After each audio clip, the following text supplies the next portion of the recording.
Anthropic hozirgina men Claude uchun ko'rgan eng qiziqarli funksiyalardan birini taqdim etdi. Bu undan foydalanish usulimizni butunlay o'zgartirishi mumkin. Bu funksiya Claude ko'nikmalarini yaratishning yangi usulidir. Endi ko'nikmalarni yozish o'rniga Claude ekranimizni yozib olishi, nima qilayotganimizni kuzatishi va avtomatlashtirmoqchi bo'lgan jarayonimizni unga ovoz chiqarib tushuntirishimiz mumkin. Keyin u buni tahlil qilib ko'nikmaga aylantiradi. Bu videoda uning qanday ishlashini aniq tushuntirib beraman. Uni sinab ko'raman, shunda amalda ko'rishingiz mumkin. Keyin bu ko'pchilik gapiradigan o'yinni o'zgartiruvchi funksiya yoki yo'qligini tahlil qilamiz. Javobim sizni hayratda qoldirishi mumkinligini aytib qo'yay. Ortiqcha cho'zmay bu videoga kirishamiz. Xo'sh, vaqtni behuda sarflamay kirishamiz va buni sinashni boshlaymiz. Avvalo, bu faqat Claude Towork ichida mavjud. Claude Toworkdan foydalanmoqchi bo'lsangiz, desktop ilovasini yuklab oling. Buning uchun tavsifda havola bo'ladi. Buni plus tugmasiga kelganimizda ko'ramiz. Toworkni yoqsak, bu yerda Record a skill deb yozilgan kichik tugma paydo bo'ladi.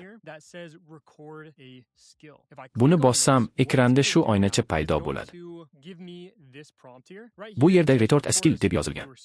Ekrandagi bosishlar, yozishlar va ovozingiz yozib olinadi. Keyin Claude'ga yuborilib, takroran ishlatiladigan ko'nikmaga aylantiriladi. Yozib olish vaqtida parollar yoki maxfiy ma'lumotlarni kiritmang. Maxfiy ma'lumotlar yoki shaxsiy suhbatlarni ko'rsatmang. Bu juda muhim masalani, ya'ni xavfsizlikni ko'taradi. Bu haqda videoning keyingi qismida gapirib, halol fikrimni aytaman. Keyin yana ikkita tugma bor. Biri yozib olishni boshlash tugmasi, ikkinchisi esa mikrofon. Chunki ekranda biror ishni bajarayotganda, xuddi xodimga muayyan vazifa yoki jarayonni o'rgatayotgandek, uni ovoz chiqarib tushuntirishimiz mumkin. Keling, buni hozir sinab ko'ramiz. Endi Record tugmasini bosaman. Keyin bu yerda kichik belgi paydo bo'lganini ko'rishingiz mumkin. Endi u haqiqiy ekranimni yozib olyapti. Endi biror vazifani tushuntiramiz. Men turli YouTube izohlarni nusxalab, joylashtirib, ularni shu YouTube izohlari kuzatuv jadvaliga qo'shish jarayonini avtomatlashtirmoqchiman. Shundan keyin obunachilarim yozayotgan izohlar asosida menga YouTube video g'oyalarini berish uchun video yaratishga arziydimi yoki yo'qmi, aniqlamoqchiman. Keling, bu yerga o'tamiz va vazifani qanday bajarishni ekranda amalda ko'rsataman.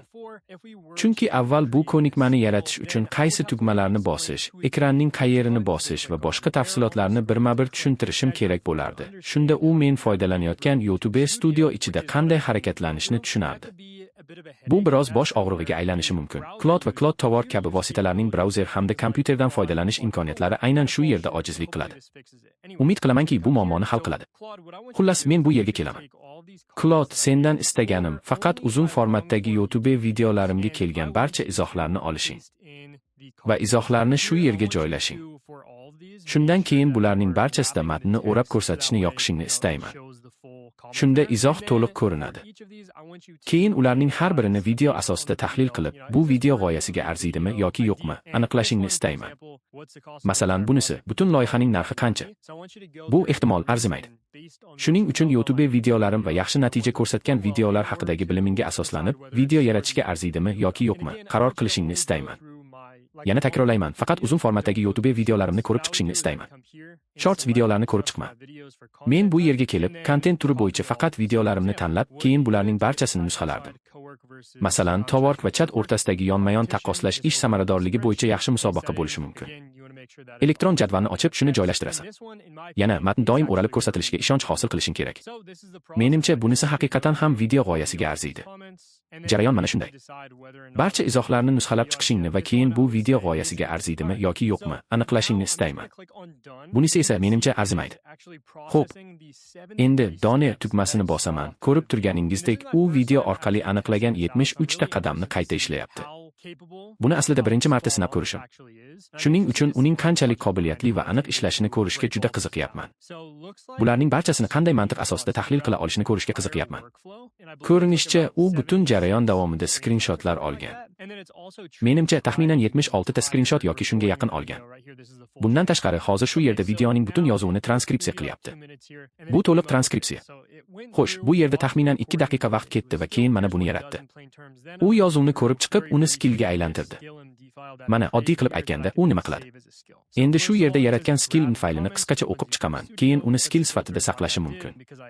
Avvalo, izohlarni olishi, YouTube studioni ochishi va men qilganimdek filtrlarni o'rnatishi aytilgan, chunki buni ovozli izohimda tushuntirgandim. Keyin ularni jadvalga kiritib, ustuniga joylaydi. Ko'rib turganingizdek, ma'lumotni aynan qayerga joylash, qaysi tugmalarni bosish va hokazolar juda batafsil ko'rsatilgan. Keyin xulosa chiqarib, bu YouTube videosi uchun mos yoki mos emasligini tanlaydi. Bundan tashqari, men buni umuman aytmagan bo'lsam ham, izohlarga tegmasligini payqagan. Ya'ni bu izohlarga javob bermaydi, like bosmaydi yoki ularni o'chirmaydi. Buni o'zi anglab yetgani juda yaxshi, bu esa o'z-o'zidan tushunarli.